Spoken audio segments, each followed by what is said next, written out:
से जो मोतिहारी बेतिया के हमारे सभी कार्यकर्ता, सभी साथी का मोरल ग्रुप ऑफ कंपनी के, वो सभी लोग यहाँ पे अपनी उपस्थिति दर्ज कराकर इस प्रोग्राम को सफल बनाने का काम किया। तो एक बार आप सभी साथियों को हमारा दिल से धन्यवाद, सहृदय धन्यवाद। देखिए, आज टाइम तो ज़्यादा नहीं है हमारे पास में, समय बहुत ज़्यादा कम है, मात्र 5 से 10 मिनट का टाइम है। तो एक मैसेज हम देना चाहेंगे आप सभी साथियों को। उसके पहले हमारे यहाँ पे आरएम सर बैठे हुए हैं, सर को एक बार मेरे तरफ से प्रणाम। यहाँ पे ग्रेट लीडरशिप पर्सनालिटी बैठे हुए हैं, नहीं ब्रजमोहन सर, मैं इनको पहचान रहा हूँ, इनको भी मेरा सहृदय प्रणाम। एक बात कहना यहाँ पे मैं चाहूँगा, लीडरशिप का नाम हमेशा आता है ना। आप लोगों ने भी मोरल में कई बार सुना होगा एलडीपी आप लोगों ने सुना है, लीडरशिप डेवलपमेंट प्रोग्राम, है ना। एक लड़का गोवा से लीडरशिप प्रोग्राम अटेंड करके आया, गोवा से। कहां से? हाँ, गोवा से। वो लड़का जब मेरे से मिलने मुजफ्फरपुर में आया तो मेरे को बोला कि सर, मैं एक कंपनी के माध्यम में गोवा गया था लीडरशिप प्रोग्राम को अटेंड करने के लिए। मैंने कहा कैसा रहा प्रोग्राम? उसने कहा बहुत अच्छा रहा सर। मैंने बोला मजा आया? उसने कहा कि यस, बहुत मजा आया सर। एंजॉय आपने किया? हाँ, एंजॉय भी बहुत किया। ट्रेनिंग लिया एलडीपी का? उसने कहा कि हाँ, ट्रेनिंग भी लिया। अच्छा, ट्रेनर कैसा आया? उसने कहा सर बहुत बढ़िया ट्रेनर आया था। मैंने कहा ट्रेनिंग अच्छा से दिया? तो हाँ। ट्रेनिंग का आपने नोट्स बनाया? तो हाँ बनाया। मैंने पूछा भाई जी, आपने 4 दिन ट्रेनिंग लिया लीडरशिप डेवलपमेंट प्रोग्राम, एक बात मेरे को बताओ, what is the definition of leadership? मैंने सवाल क्या किया? What is the definition of leadership? Leadership हम कहते किसे हैं? हालांकि यह हमारा सब्जेक्ट नहीं था आज यहाँ पे बोलने का, लेकिन मैं लीडरशिप को इसलिए परिभाषित कर रहा हूँ कि यहाँ ब्रजमोहन सर बैठे हुए हैं। नहीं, हम लीडरशिप कहते किसे? अगर आप मोरल ग्रुप ऑफ कंपनी में काम कर रहे हो तो आपको समझ में आना चाहिए 2 चीज। लीडर किसे कहते हैं? लीडर। बहुत सारे लोग बोलते हैं लीडर साहब मीटिंग लेने आ रहे हैं। अरे भैया, जो लीडर साहब मीटिंग लेने आ रहे हैं ना, सबसे पहले आप उनसे पूछो लीडर किसे कहते हैं, what is the definition of leader, right? ये हमारा उनसे जानना फर्ज है या नहीं? ये हमारा उनसे जानना कर्तव्य बनता है या नहीं? तो सबसे पहले लीडर को एक लाइन में परिभाषित करता हूं, फिर लीडरशिप पे आएंगे कि if your actions inspire others to dream more, learn more, do more and become more, that is called your leader। हालांकि लीडर को मैं परिभाषित करने यहाँ पे नहीं आया हूँ, लीडरशिप के बारे में हम लोग थोड़ी देर बात करेंगे। लीडरशिप किसे कहते हैं? देखिए, नेटवर्क मार्केटिंग की बहुत सारी कंपनी का आप लोगों ने नाम सुना होगा, Amway, Forever, Modi care, Vestige, moral group of company, बहुत सारी कंपनी का आपने नाम सुना होगा। हर कंपनी में अलग अलग रिकॉग्नाइजेशन लेवल होता है, नहीं? सिल्वर, गोल्ड, प्लैटिनम, हर कंपनी का अलग अलग। फॉरएवर में आप जाएंगे, असिस्टेंट सुपरवाइजर होता है ना। हर कंपनी का अलग अलग रिकॉग्नाइजेशन लेवल होता है। लेकिन भाई साहब, नेटवर्क इंडस्ट्री का जो जन्मदाता है, जिसने नेटवर्क इंडस्ट्री को पूरी दुनिया में जनरलाइज करने का काम किया, जिनके कारण हम लोगों ने नेटवर्क इंडस्ट्री को जाना और जिनके कारण मोरल ग्रुप ऑफ कंपनी भी बना और जिनके कारण आज हम लोग इस हॉल में उपस्थित हैं, उन शख्सियत का नाम है रिच डेवॉस और जेवन एनएल। हम चाहेंगे रिच डेवॉस के लिए एक बार जबरदस्त क्लैपिंग होना चाहिए।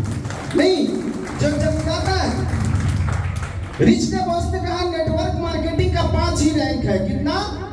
हाँ, 5। आप उसको क्वालिफाई करो। हम डायमंड के चक्कर में पड़ जाते हैं, प्लैटिनम के चक्कर में पड़ जाते हैं, ब्लू डायमंड के चक्कर में पड़ जाते हैं। थोड़ा सा यहीं पे हम भ्रमित होते हैं, थोड़ा सा यहीं पे हम गलती करते हैं। देखिए, नेटवर्क मार्केटिंग का 5 ही रैंक है।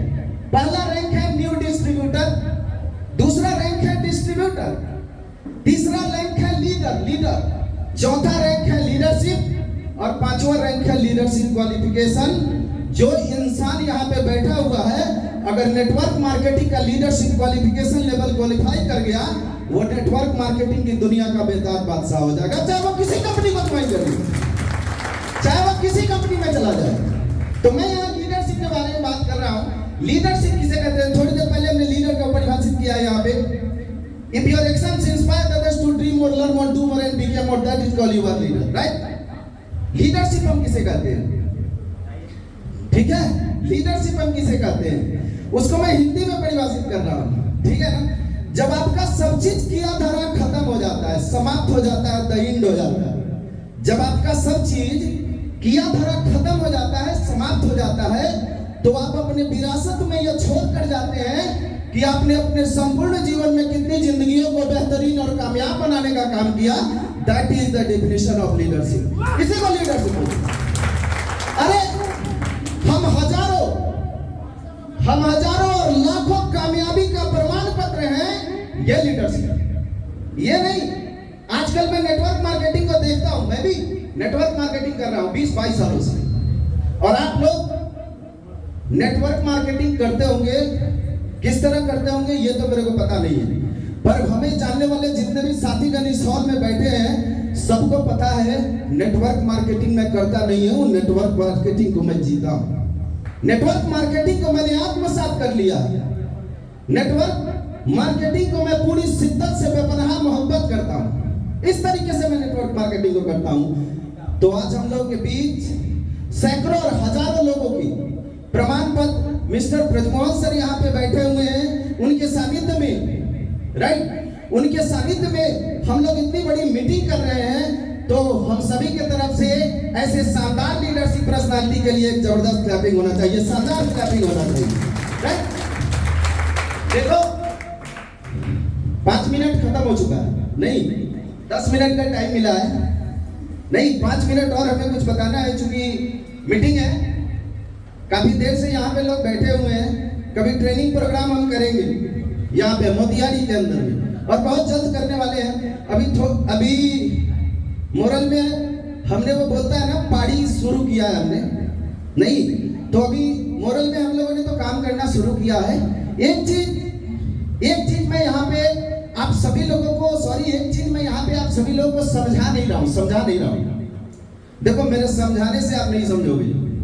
भगवान श्री कृष्ण कहते हैं दुर्योधन को समझाने के लिए कि दुर्योधन 5 गांव दे दो, कितना? हाँ, पूरा का पूरा धरती तुम रख लेना। दुर्योधन पता है समझाने वाले को ही बांधने चल दिया। अगर आपके अंदर समझने का स्किल नहीं होगा ना, समझना एक स्किल है, समझना एक आर्ट है, समझना एक बिग स्किल है। अगर आपके अंदर वो स्किल नहीं होगा तो आप समझ ही नहीं सकते हैं मैं क्या, इस दुनिया का, इस सृष्टि का जिसने निर्माण किया है ना, वो परमपिता परमेश्वर, वो भगवान, वो एक सर्वशक्तिमान भी आपको नहीं समझा सकता है। एक बार की बात है तो मैं सबसे पहले यहाँ पे आप लोग का विजन क्लियर कर दूं। मैं यहाँ पे कुछ समझाने नहीं आया हूँ, शेयर करने आया हूँ। शेयर किया हुआ चीज हम लोग खूब देखते हैं, है ना। मोबाइल पे कोई व्यक्ति अगर कोई चीज शेयर करता है तो हम स्टडी में लेते हैं उसको, हम उसको ध्यान में लेते हैं नहीं। तो मैं यहाँ पे आप लोगों से कुछ ये करने नहीं आया हूँ। एक दिन की बात है, कोल्हुआ पंचायत के एक सरपंच, बैरिया कोल्हुआ, उस पंचायत के एक सरपंच अजीत सर उनका नाम था। एक दिन अजीत सर मेरे यहाँ आए और हमें बोले कि सर एक लड़का है, उसका नाम है अमित। आप लोग जरा गौर से सुनेंगे सर, बहुत अच्छा लेसन है, शेयर कर रहा हूँ। एक लड़का है जिसका नाम है अमित, वो MBA किए हुए, master of business administration qualify किए हुए। वो मेरे को बोल रहा था कि संतोष सर का आप लोग बड़ा नाम लेते है ना। क्या बोला उसने कि संतोष सर का बड़ा नाम लेते हो, आपके पास आया आप ले रहे हो, उसके पास जा रहा हूं वो लेता है, उसके पास जाता हूं वो लेता है, साला वो है कैसा? वो पूरी दुनिया को समझा देता है। अजीत भाई जी बोले अरे यार क्वालिटी तो है। मैंने बोला जिया हूं तो क्वालिटी तो आएगी। अगर मैं नेटवर्क मार्केटिंग को आत्मसात किया हूं तो क्वालिटी तो आएगी। उसने कहा हाँ भाई क्वालिटी तो जबरदस्त है। तो बोला नाम सुन के न पक गए हैं। क्या हो गए हैं? हाँ पक गए। वो थोड़ा सा ईगोइस्ट माइंड का था। ईगो समझते हैं ना, अज्ञानता का प्रतीक है। जिस इंसान के अंदर में ईगो है ना, उसको माफ कर दीजिएगा। माफ करना समझते हैं ना। कोई आपसे ज्यादा ईगो में बात करे, प्राउड में बात करे, अंदर बोलिएगा जाओ तुमको माफ करते हैं और निकल जाइएगा पतली गली से। अज्ञानी आदमी, जिसके पास ज्ञान होगा ना, उसके अंदर ईगो और प्राउडनेस नहीं आएगा। राइट या रॉन्ग? कभी नहीं आएगा। आप मेरे को हॉल में कभी आगे बैठते नहीं देखोगे, मैं पीछे बैठता हूं। मैं 5-5 हजार लोगों का मीटिंग लिया हूं, 5-5 हजार लोगों का ट्रेनिंग लिया हूं। नहीं, जहां भी गया हूं बिहार मोतिहारी के झंडा को गाड़ के आया हूं, चाहे कितना भी बड़ा स्पीकर क्यों ना आया, राइट? गया हूं, काम किया हूं, ठीक है। तो मैं वो अमित क्या बोला जाके कि संतोष सर का नाम सुन के मैं पक गया हूं। एक बात जाके संतोष सर को आप चैलेंज कर दीजिएगा। क्या कर दीजिएगा? क्या कीजिएगा? हाँ, चुनौती दे देना संतोष सर को। वो दुनिया को तो समझा सकता है, अमित कुमार को नहीं समझा सकता है। अगर वो मेरे को समझा दिया ना तो मैं उसका गुलामी लिख दूंगा। संतोष सिंह को मैं क्या लिख दूंगा? हाँ, गुलामी लिख देंगे। अजीत सर सरपंच साहब मेरे यहाँ पहुंचे, मेरे ऑफिस में आए और आकर हमें बोले कि संतोष सर एक बड़ा बात करना है आपसे। हम कहा बोलिए ना सर, क्या बात करना है आपको? तो उन्होंने कहा आप एक अमित नाम का लड़का है, उसको आप जानते हैं? मैंने कहा जानता नहीं, नाम सुना है ना। मैं उनका नाम सुना हूं अमित सर का। तो उन्होंने कहा कि एक बड़ा खतरनाक बात बोल रहा था। मैंने पूछा क्या? तो बोल रहा था संतोष सर का नाम सुन के मैं पक गया हूं। मैंने कहा कोई बात नहीं है, सब इंसान का अपना अपना सोच और नजरिया है ना। पक रहे हैं तो बोलिएगा, पकने को नहीं, क्योंकि नुकसान तो उन्हीं को होगा ना, हमको क्या होगा। आप उनको बोलिएगा पकने को नहीं। सेकंड, तब उन्होंने कहा सर और पता है क्या बोल रहे थे? मैंने क्या बोल रहे थे? उन्होंने कहा कि वो बोल रहे थे कि संतोष सर के पास इतना ताकत नहीं है, इतना औकात नहीं है कि संतोष सर हमको बैठा के हमको समझा दें, और जिस दिन वो हमको समझा देंगे ना, मैं उस दिन गुलामी लिख दूंगा। मैं चाहता हूं संतोष सर उस आदमी को पकड़ के आपके सामने लाऊं। मैंने कहा यही गलती मत करना। मैंने क्या कहा? हाँ, ये गलती आप मत करना। अरे समझाया किसको जाता है? जो समझना चाहता है। समझाया किसको जाता है? जिसके अंदर समझने लायक स्किल है, थॉट्स है, एटीट्यूड है। वो हम लोग गांव देहात में बोलते हैं ना, बड़ा बढ़िया कहावत है, कुछ आप लोग को याद है कि नहीं है? नहीं याद है? वो कैसे बोलते हैं? भैंस के आगे, हाँ ऐसे बोलते हैं ना। अच्छा, हमसे ज्यादा आप लोग को याद है। चलिए हम लोग आगे बढ़ते हैं। मैंने अमित सर को मैंने बोला समझने लायक उस इंसान के अंदर में स्किल नहीं है, मैं समझा कैसे दूंगा? और रहा सवाल जिसको भगवान श्री कृष्ण नहीं समझा पाए कि 5 गांव दे दो, वो गए समझाने और उल्टे उनको बांधने चल दिया। तो वो लड़का कहीं से गलत नहीं है, वो लड़का एकदम सही है। प्रैक्टिकल ट्रूथ उसने बात बोला। अच्छे, वो सोच के ही आ जाए कि हमें समझना नहीं है, तो उसको तो भगवान नहीं समझा सकते हैं। मैं तो इंसान हूं, मैं कहां से उसको समझा दूंगा? मेरे तरफ से आई एम सॉरी बोल देना। समझ में आ रहा है? मैंने कहा मेरे तरफ से सॉरी बोल देना उसको। मैं उस इंसान को वास्तव में नहीं, हमको याद है, आप लोग इस बात को बढ़िया से समझेंगे जरा। मैं इंजीनियरिंग का तैयारी करता था पटना में। उस समय पटना के स्टार टीचर में आते थे, शायद आप भी आते हैं, आप गूगल पे सर्च मार के देख लेंगे, भूपेश सर, भूपेश कुमार। नहीं, फिजिक्स के बहुत अच्छे ट्यूटर। एक बैच में 525 स्टूडेंट थे। कितने स्टूडेंट थे? बोलिए। 525। सर का 10 बैच चलता था, 10 ना। 525 से एक कम, ना 525 से एक ज्यादा। 525 का सीटिंग था, सीट फुल, एडमिशन फुल। नहीं, 10 बैच सर का चलता था। कितना स्टूडेंट हुआ? 5,500। ना उससे एक ज्यादा, ना एक कम। पहला क्लास हम लोग अटेंड करने गए, जो सीट मिलता था उसी पे प्रत्येक दिन आपको बैठना है। पहला क्लास हम अटेंड करने हम लोग गए।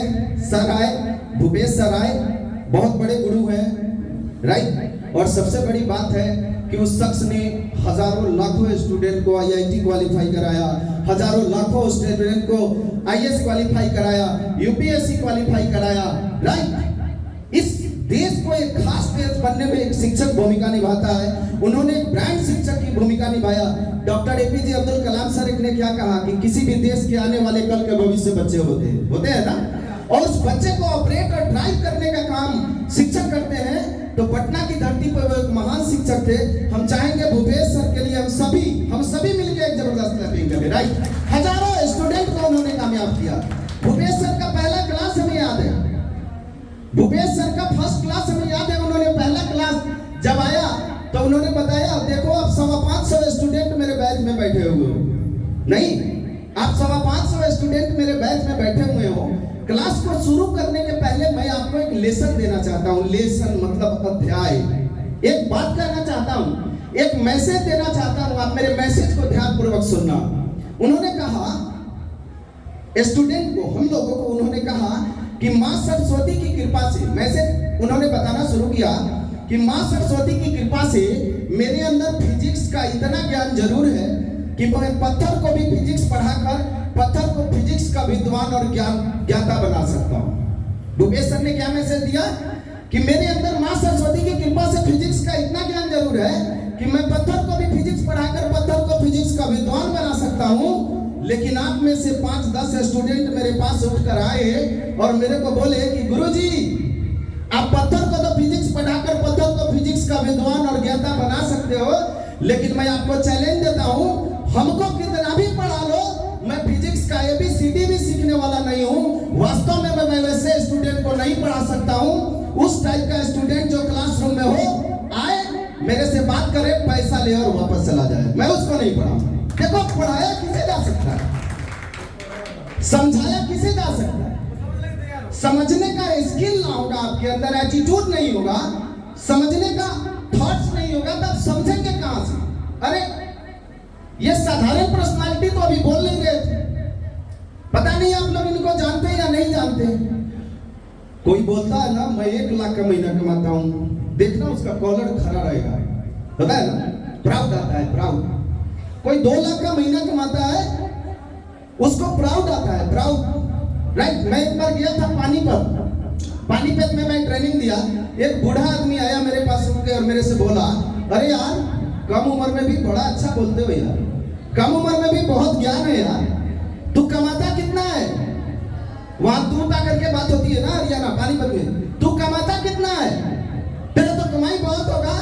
मैंने कहा चाचा मैं कमाता कितना हूँ ये मेरे से मत पूछो, मैं कितने लोगों को कमाता हूँ, कितने लोगों को मैं अर्नर बना दिया, कितने लोगों के अंदर मैंने ज्ञान का सम्मानित कर दिया, ये मेरे से पूछो, तब तुमको मेरे ताकत का अंदाजा लगेगा, राइट। आपके बीच में जो ब्रजमोहन सर खड़े थे, अब इनको लोगों ने बुलाया, ये यहाँ आए और बोले, देखिए जिंदगी आपने कहीं सुना होगा, जिंदगी को अपने लिए जिया तो क्या जिया, कहीं सुने?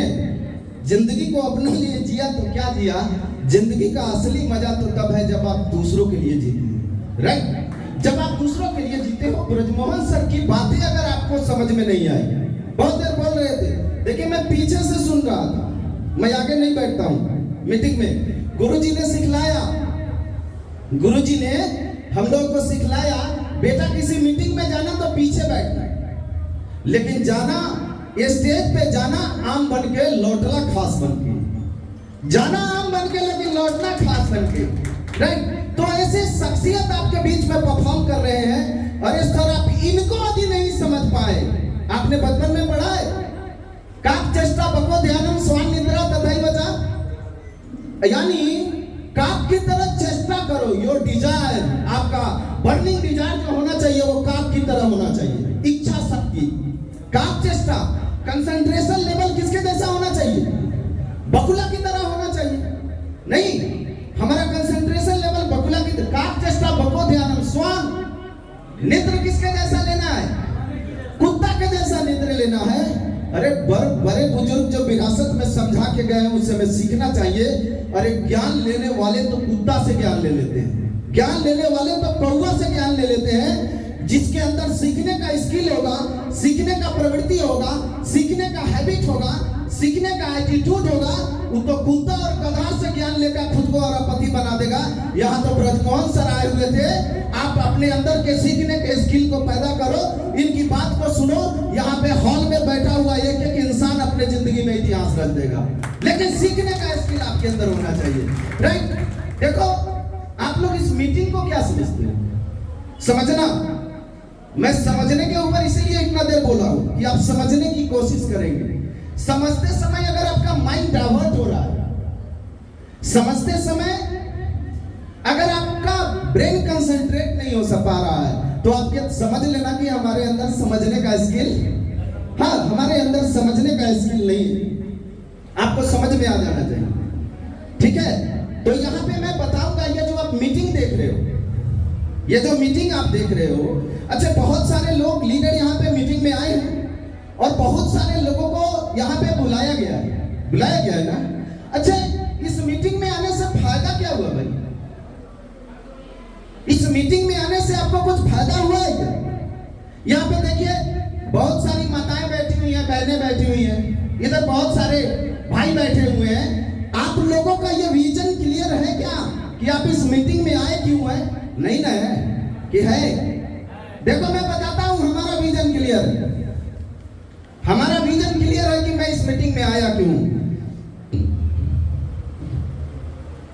और इस मीटिंग में आने के मैं साइंस को आपसे आज शेयर कर रहा हूं। बस लास्ट गौर से सुन लेंगे, ना समझ में आए आप मेरे से पूछ भी सक लेंगे बाद में आफ्टर मीटिंग, ठीक है? मीटिंग में आने का साइंस क्या है, विज्ञान क्या है? देखो हमारे बड़े बुजुर्ग ने कहा, चाहे हम इस्लाम धर्म से हो, चाहे हम इस्लाम धर्म से हो या हम हिंदू धर्म से हो, हमारे बड़े बुजुर्ग ने हमें क्या कहा? हमारे बड़े बुजुर्ग हमें कहा कि बेटा कहीं सत्संग हो तो जाना। कहा ना? अच्छे आप इस्लाम धर्म में देखते होइएगा, हर फ्राइडे को वो लोग जुम्मा का नमाज एक जगह एकत्रित होकर पढ़ते हैं। इसके पीछे विज्ञान क्या है, साइंस क्या है? इसके पीछे के साइंस को हम समझेंगे तो इस मीटिंग का महत्व समझ में आ जाएगा। एक बात मैं बोलता हूँ, हिंदू धर्म में कहा जाता है कि गायत्री मंत्र बहुत शक्तिशाली मंत्र है, कहा जाता है, और महामृत्युंजय मंत्र भी बहुत शक्तिशाली मंत्र है, कहा जाता है। और इस्लाम धर्म में कहा जाता है ला इलाहा इल्लल्लाह मोहम्मद रसूलुल्लाह बहुत शक्तिशाली मंत्र है। ऐसा क्यों? गायत्री मंत्र पढ़ने से सीधे ऊपर से भगवान का आशीर्वाद हो जाता है क्या? महामृत्युंजय मंत्र पढ़ने से क्या हो जाता है? लेकिन उसको शक्तिशाली मंत्र किसने कहा? साइंस ने कहा, विज्ञान ने कहा। ऐसा क्यों? इस चीज को समझ लीजिए जरा। ऐसा क्यों? क्योंकि जब एक बार आपको मीटिंग का इंपॉर्टेंस समझ में आ जाए, एक बार ठीक है, आपको मीटिंग का इंपॉर्टेंस समझ में आ जाएगा जब आप गायत्री मंत्र का जाप करते हैं। किसका? गायत्री मंत्र का जब आप जाप करते हैं तो आप बोलते हैं ना, ओम भूर्भुवः स्वः तत्सवितुर्वरेण्यं भर्गो देवस्य धीमहि धियो यो न प्रचोदयात्, आप बोलते हैं। तो जब इस मंत्र का आप जाप करते हो ना, तो इसका यूनिवर्स में, वायुमंडल में मोर देन 1,24,000 बार से भी ज्यादा वाइब्रेशन होता है। क्या होता है? 1,24,000 बार से भी ज्यादा हमारा वो मंत्र वाइब्रेट करता है। और जैसे वाइब्रेशन का हिंदी होता है तरंग, वाइब्रेशन का हिंदी होता है तरंग। आप पानी में ढेला मारते हो तो तरंग उत्पन्न होता है, 4, 5, 10 तरंग उत्पन्न हुआ और किनारे तक चला गया। तो ठीक उसी तरीके से जब आप शब्द और वाक्य बोलते हैं ना, वो इस यूनिवर्स में वाइब्रेट करता है। और जिसका जितना ज्यादा वाइब्रेशन होता है, हम लोग क्या बोलते हैं, जिसका जितना ज्यादा वाइब्रेशन होता है उसमें वो उतना ही ताकतवर मंत्र होता है। तो इसका वाइब्रेशन 1,24,000 बार से ज्यादा होता है। गायत्री मंत्र पढ़े, ऊपर गए, वाइब्रेशन हुआ, और एक जगह जाके वाइब्रेशन का एंडिंग होता है। और जहां पे वाइब्रेशन का एंडिंग होता है वहीं पे एनर्जी का क्रिएशन होता है, E = mc²। एनर्जी = मास × चार्ज का, वहीं पे एनर्जी का क्रिएशन होता है। और वो एनर्जी फिर रिफ्लेक्ट होता है और किसके शरीर पे आता है? जिसने उस मंत्र का उच्चारण किया है, राइट? आपके शरीर पे आता है, आपके कोएंजाइम Q10 पे वो काम करता है, माइटोकॉन्ड्रिया पे काम करता है, सेल पे काम करता है, ठीक है? तो चलिए आज के लिए हम लोग इतना ही देर के लिए मिलते हैं, फिर हम लोग मिलते हैं नेक्स्ट मीटिंग में, क्योंकि टाइम की काफी कमी है। Thank you so much.